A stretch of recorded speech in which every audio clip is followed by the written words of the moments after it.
Hello and welcome to another episode of Fintech Focus TV with me, Toby Babb. Today we are back over the pond to New York City. I was introduced recently to Joel Brown-Christenson from ViableEdu, a brilliant company you're going to be finding out all about pretty soon. But I'm really excited about this. I have a passion, as many of you have watched the show before, about the fintech space and making sure we've got the talent to make sure this industry continues to evolve at the pace and dynamism that we've seen recently. Someone who shares that passion is Joel. Joel, welcome to the show. Lovely to have you on. Hey, Toby, thanks for having me. Absolute pleasure. Absolute pleasure. So listen, we're going to get into lots of interesting stuff very, very shortly. But before we do that, tell us a little bit about yourself. Tell us about your background and how ViableEdu suddenly came to fore and what you guys are trying to do with it. Yeah, absolutely. So I have a background in finance. I worked at a fixed income asset manager in Boston called Income Research and Management. I started there when I was 21 and built my way up in a kind of relationship management function. And then I knew I wanted to make a shift into the startup world. Fintech was always an area that I was very interested in, and I knew I wanted to try to create something. So I jumped ship in late 2019 and started at a fintech firm called BondClick, which is a fixed income data as a service company. And that is where I met Chris White, who's the CEO of BondClick. And from there, we started putting our heads together on ways that we can create educational and professional opportunities, particularly for young professionals that were stuck at home due to the pandemic. And what came out of that is now ViableEdu, which is a fintech-focused remote learning and professional development platform that we partner with companies, nonprofits, educational institutions, and individuals that are interested in learning more about finance and more particularly about fintech. Which I think is one of the critical things to look at, and I think that the timing of what you've done here is extraordinary, right? Yeah, we're in a time where the stranglehold on young people getting into any industry has been difficult because of the pandemic and the knock-on effects of that. And I think it's very easy to sort of go to tried and tested in that sort of stage, as opposed to give young talent and or entry-level talent, shall we say? Because that comes. It's not just young people, as I'm sure we'll find out later on that you're talking about. It's people coming into an industry and retraining and retrenching at various stages. But people's confidence about being able to move into that and give people a chance in the industry, to me, represents a real threat. It represents a real threat to innovation, because what we will see is an underskilled area of rapid transformation. That means that there is a threat there that we don't have the talent to allow everything to grow as it's been over recently. I think you've seen that, which has been some of the motivation to do this and open the whole sector up, which is brilliant. Right? Yeah, absolutely. And we're seeing a lot of demand from young people particularly, but also from established professionals as well that are looking to pivot into the financial technology space, or that just want to deepen their knowledge and their skill set on this rapidly evolving landscape. So the applications for this type of education training we're finding are very widespread, and the fact that everything we do is virtual actually creates a lot more reach for us to connect with people. So the virtual learning piece is really interesting for me, right? Because there's been one of the positives of the pandemic has just been how accessible learning can be, where you've had traditional ways of going into classrooms and time and pressure and all those sort of things that have come through. To actually create virtual learning opportunities has been a massive plus side in terms of what people can do and how they can get access, and it's made I think dramatically improved and increased accessibility for a number of different people to upskill and learn. There's been positives and negatives to that, the quality of training and coaching. And I know you've put a lot of effort into making sure this is the highest quality, highest standard virtual learning. And when people get virtual learning right, I think it's transformational, particularly when you look at Gen Z at the moment and how, Gen X, or Gen Z and Gen X, in terms of where learning's happening at the moment, and how those bite-sized snackable, YouTube-driven in many instances, learnings have come from. This seems to be like a perfect storm to be able to take this problem and solve it with people who have the time, inclination, and passion to be able to do that, which is where the sort of axis of stuff that you're approaching it from has come together. Tell me a little bit about how you guys are ensuring that virtual learning, absolutely, people get the absolute maximum from that. You nailed it. in terms of virtual learning. And the way that we differentiate ourselves is through live and synchronous virtual learning. And in doing so, it increases the engagement of our students. And instead of having a student just watch a recorded video and take a quiz, we're actually getting a community-based level of education and training, because one question that one person has is probably on the minds of a wide range of others. And what we're seeing is that it eliminates a lot of the traditional barriers that were historically hampering an individual trying to pursue a career or an education in finance. Because our structure is actually, we don't have a tuition-based model, we have a partnership-based model. So companies that are reaping the benefits of the education and training of individuals that are interested in joining the industry are actually being the ones that are financially supporting this platform and this structure. And in doing so, it eliminates the socioeconomic barriers that were getting in the way, and having it virtual takes away the geographic barriers as well. So it's really led to this wonderful melting pot of people of all different backgrounds, all different ages, different professional experiences, different educational understandings, but a shared passion and interest for finance, fintech, and systemically changing the structure of finance from both a technology standpoint and a cultural standpoint as well. I think that's really interesting, that cultural piece, isn't it? Because we've seen so much done, so much talk around all of this sort of thing about culture and cultural diversity amongst many different things. But unless something changes, you're constantly seeing this, a nice rhetoric, but not necessarily businesses who are able to or know how to access different levels of it. And there's definitely the appetite, right? And we're seeing drives over the next 5 years with businesses popping up left, right, and centre to ensure that there is more diversity in the hiring, particularly the bigger companies and financial institutions, to make sure there's more accessibility to an industry to increase talent pools. Because this has been a long-running issue. Which hasn't gone away, but still had no real answer that's pushed towards it. I know this is something you're really passionate about. I know you're passionate about financial innovation and disruption, but equally so about making sure that disruption comes from a much wider pool.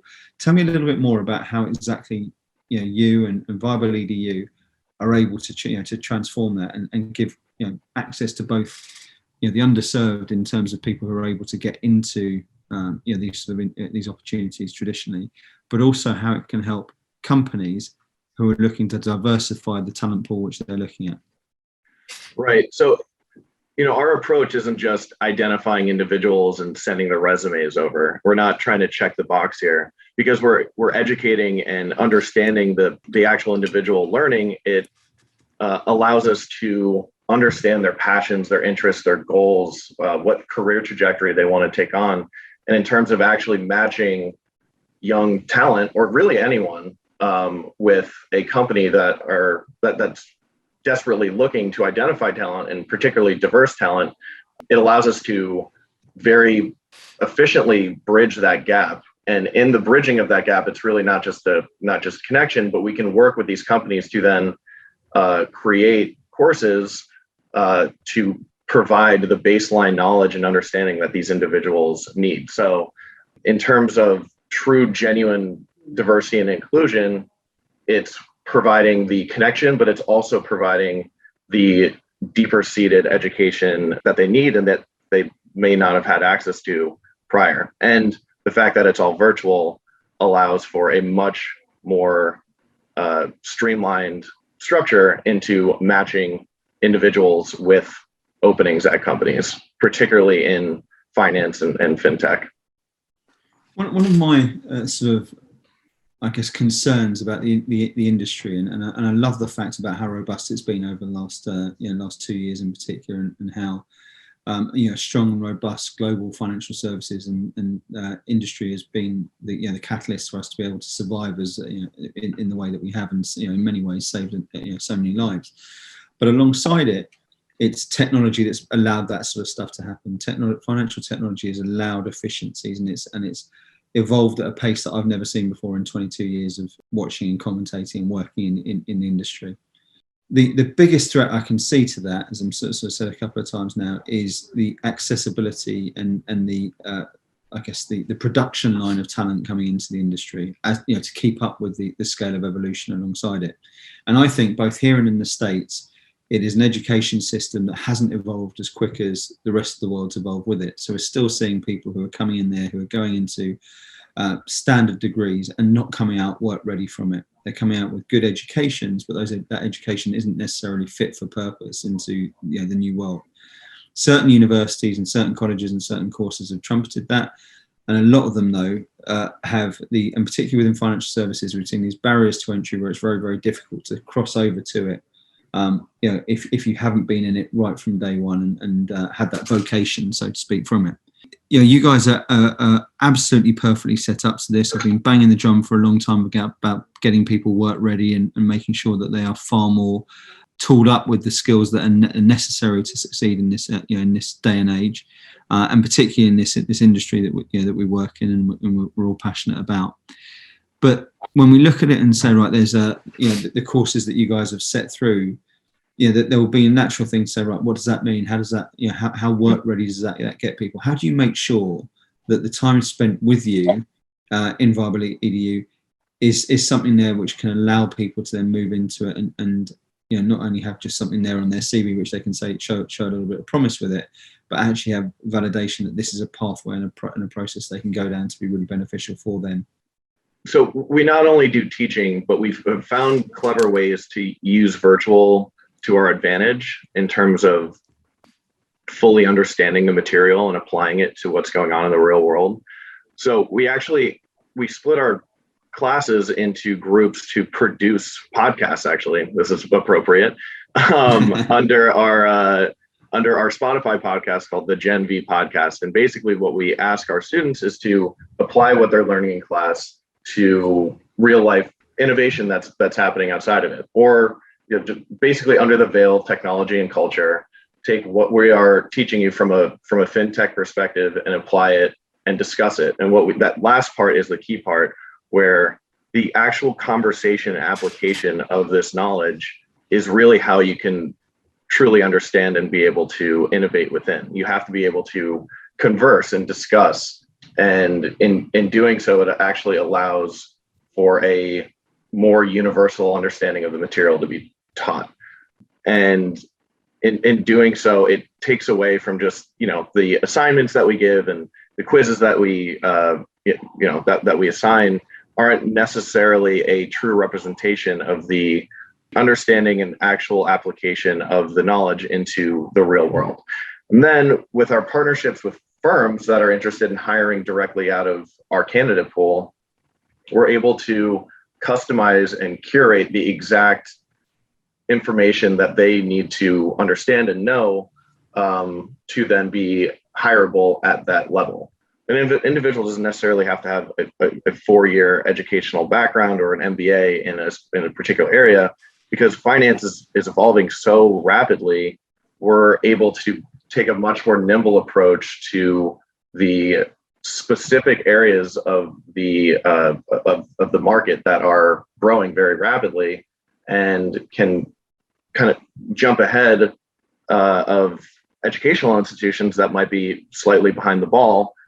Not really their fault, but things are just changing so quickly that we can rapidly evolve the courses that we teach and the information that we share based on the direction that the market is moving in. Basically, like, we're taking an approach to teaching that is not just a passing grade, but it's a communal approach to discussing and applying the lessons that we teach into the real world. And that's where we're seeing companies being much more interested, because they don't care what grade they got on a quiz we gave them. They actually they want to be able to connect with the individual at a conversational level about the actual innovation happening. So this is really interesting for me, because I think this is another shift. I think there's a shift where we're starting to see people drop the snobbishness sometimes about needing to see a certain degree of a certain standard, a certain level from a certain institution, and actually look for the individual, because we've seen so many stories of people who've come through and actually been superstars of the industry, through them and their personality and their interest and their ability to learn and their desire to learn, as opposed to someone who's got a stellar CV behind it, who might well be academically right, but might be completely off in terms of the culture and the desire to move through the business. So I'm interested in this, because I do think whilst I think it's a movement, I don't think it's necessarily a landslide at the moment that everyone suddenly just recognised that. I still do think there is an element, particularly with a number of the larger financial institutions, to say this is the barrier for entry. This is where we need to see people coming from. This is the CV that we need to see that gives you the prestige to allow us to work for this fine organisation, and miss out potentially on a wealth of talent that sits below that. I'm always fascinated by the sort of whispering talent. Not the shouting talent that's seen there, but the huge amounts, the huge swathes of talent that maybe gets overlooked or doesn't have the right sort of background or opportunity to thrive at the top level. And how much of that is in there that could be absolutely world class at what they're doing. This to me opens up that door. This to me creates that opportunity for people to do that. But it only happens when companies have the confidence and the desire and to do something different. How confident are you seeing companies in being able to to think a bit differently and open up their eyes to that opportunity? It's definitely been promising, to say the least. Obviously what we're trying to do is substantial change from how traditionally companies would identify talent, connect with people, and also educate their own employees. But we're seeing a lot of interest in this structure, because it solves a lot of issues that they have run into, and expensive issues as well. So searching and identifying talent is not a cheap process for companies. Also, the education and training of their employees a lot of the times land on the shoulders of HR, right? And that's not necessarily their background and their expertise. We're essentially a natural extension of what companies are trying to do. They're trying to strengthen the value of their employees and find talent that can help them build and grow and innovate. And for us to be able to bridge that gap and do it at a relatively low cost, because everything is virtual, we've seen a lot of companies start to kind of open their eyes on this structure. Incredible, isn't it? And I love to hear that, because I think it's so important to do just that, to open the doors, because talent, I think, comes from many different shapes, sizes, and backgrounds, and to have been as linear as the industry have, I think, has been a bottleneck to really exploding the true potential of what we're looking at and where it can go, which is really exciting. So with regards to, let's look at the demographic of who and what you are coming to you, the sort of the backgrounds, the people, the cohorts that you've seen so far, and where you think this will go. Where do you see that? How many, where are people coming from? What are their backgrounds? Give us some of the success stories. I think this is interesting. So through our virtual, quarterly, and completely free FinTech apprenticeship program that we host, we have built out an alumni group of over 150 students from 15 different countries.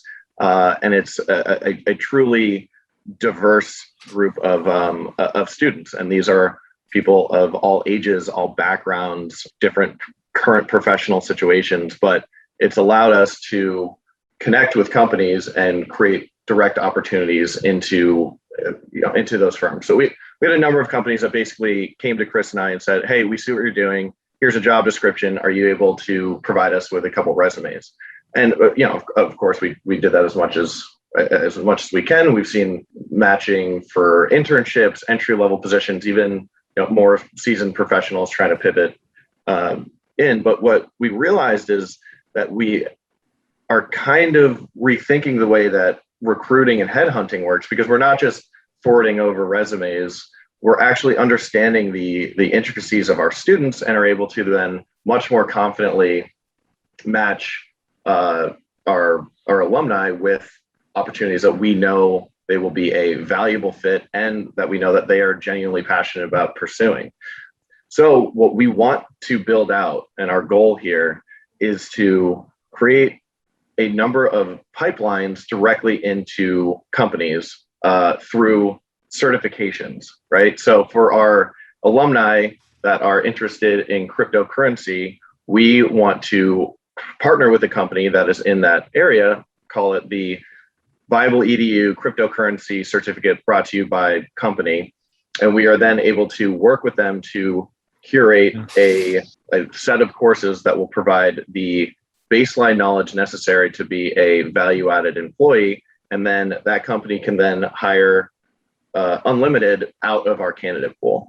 And we've partnered with a number of nonprofits to source a ton of students that can go through our free program that's sponsored by these corporations that are able to identify talent and hire directly out of it. So what we think is that it's solving a lot of the traditional headaches that companies are finding, and it's a low cost alternative for them.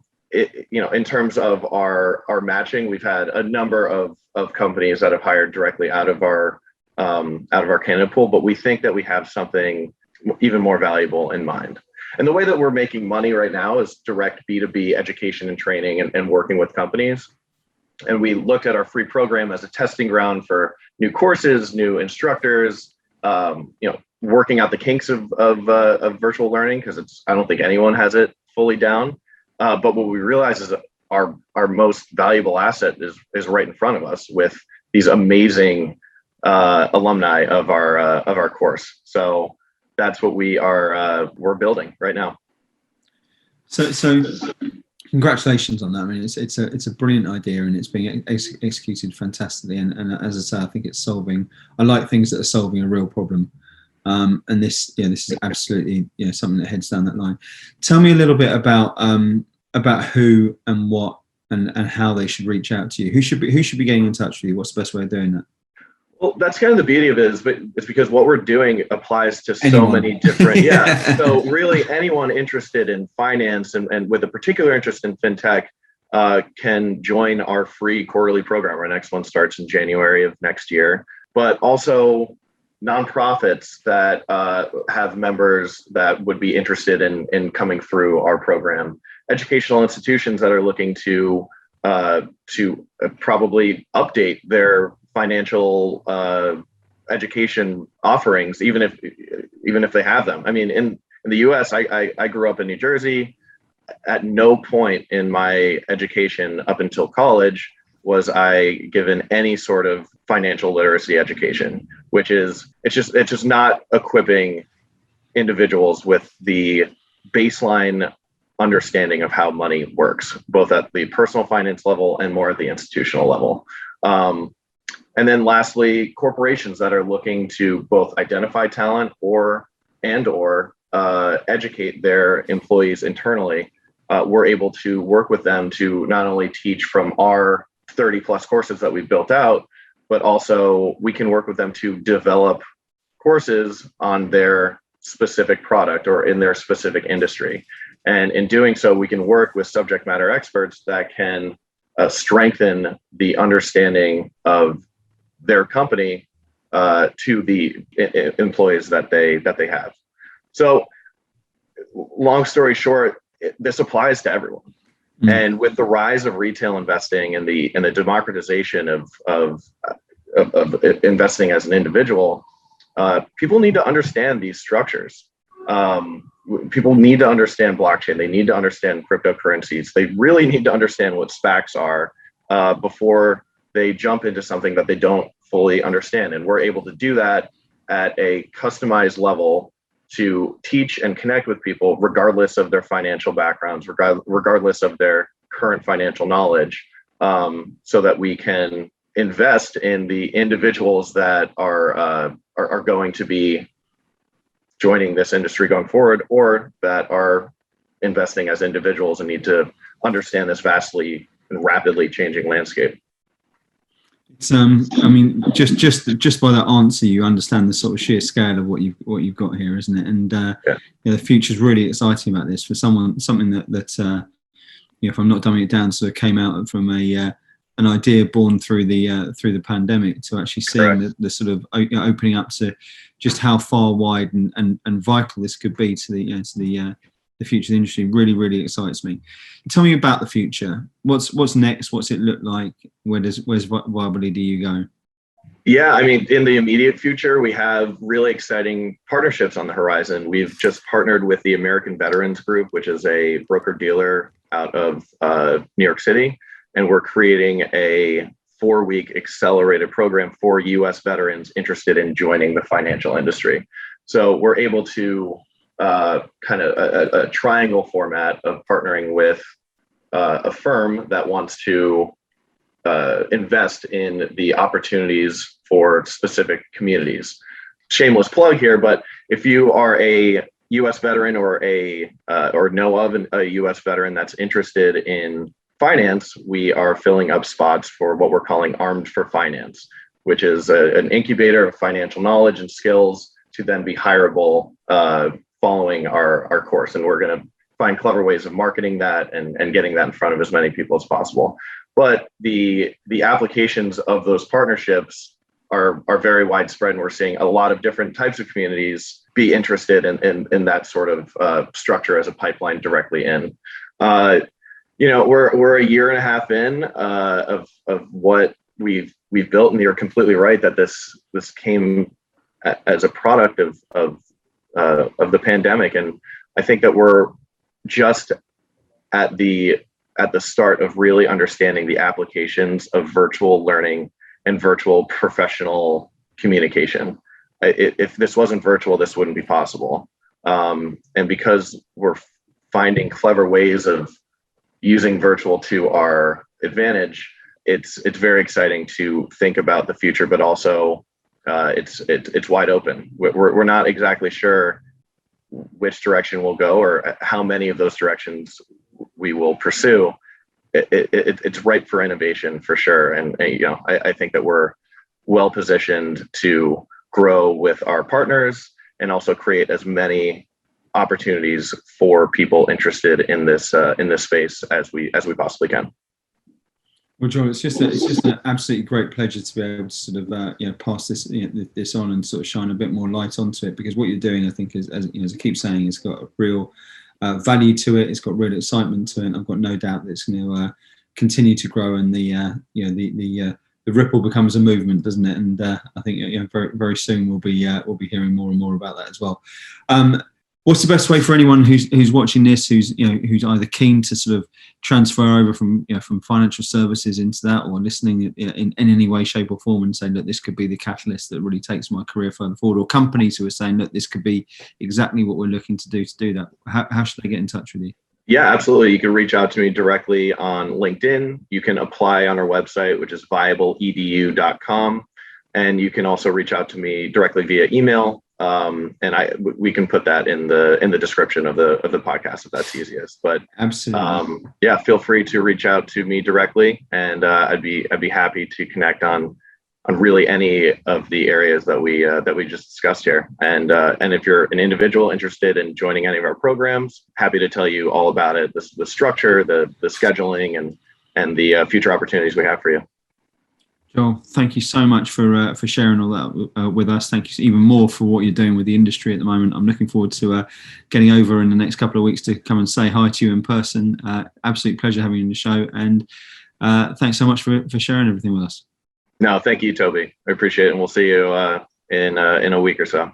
Absolutely, my pleasure. And to all of you watching, thanks so much. Please do get in touch with Joel. It's really exciting as to what they're doing at the moment, and we hope you have enjoyed this episode of Fintech Focus TV. We'll see you again very soon. Thanks a lot.